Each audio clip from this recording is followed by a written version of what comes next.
The Archbishop of Jerusalem, a man named Sophronius, by the way, a Christian Arab, a loyal Roman citizen, indicates he's willing to negotiate, but only with Umar ibn al-Khattab, the Caliph. Sophronius comes out of the gates weeks later to meet the Caliph because he sees the Caliph's army arrive.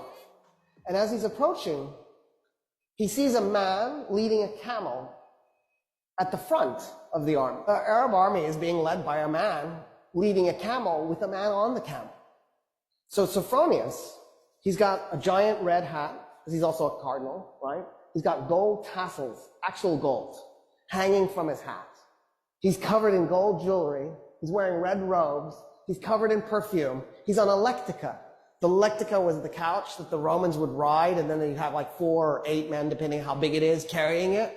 And then he has 2 men, 1 on each side, fanning him. Of course, right? That's what Jesus would want from his bishops. And he comes up to the guy on the camel, and he says, where's the Caliph? And he goes, no, I'm the Caliph. And Sophronius goes, you've just conquered Iraq and Syria and all of Palestine minus Jerusalem. How is it you're so poor? And the Caliph goes, well, why would I collect wealth? We're not doing this war because I'm trying to plunder anything. I'm a humble man with humble needs. I just need good meal. And then Sophronius goes, why aren't you riding the camel? And Omar goes, that's my servant on the camel, and we take turns so that neither one of us gets exhausted. At this point, Sophronius is like, oh, what? Who just conquered us? And so Sophronius gets off the lectica because he's shamed off of the thing. And he says, okay, I want to talk to you about our surrendering the city to you. Umar ibn al-Khattab says, why don't we do this? All Roman politicians leave Jerusalem, and you can take anything you can carry. So you can take gold, as long as you can carry. And Sophronius goes, okay, that's reasonable. That's actually more than reasonable. I just assumed you'd enslave them and take their gold. I don't see how anybody would be mad about that. And then what else?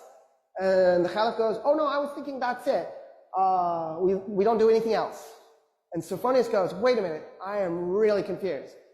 So when us Romans capture a city, we enslave a segment, we plunder the city, probably a little bit too much raping too. We might even burn some of it, just for grins and giggles. And then we declare it to be ours. What about that? And Umar ibn al-Khattab goes, no, we're not going to do any of that. No plundering, no raping, no enslaving. We don't do that stuff. And then Sophronius goes, oh, but you're going to seize property in the city.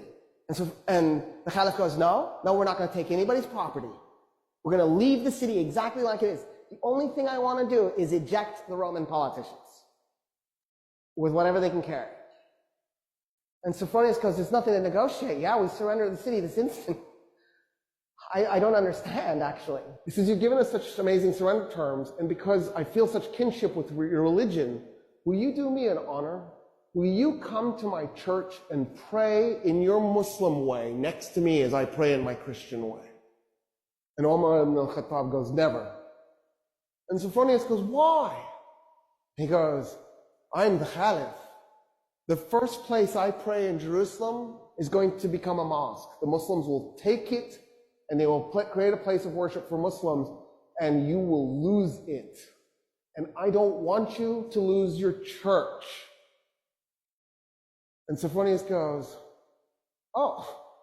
okay. What if we find an empty piece of Jerusalem and we just pray there? And Umar ibn al-Khattab goes, yes, I accept. An empty piece, something that nobody owns.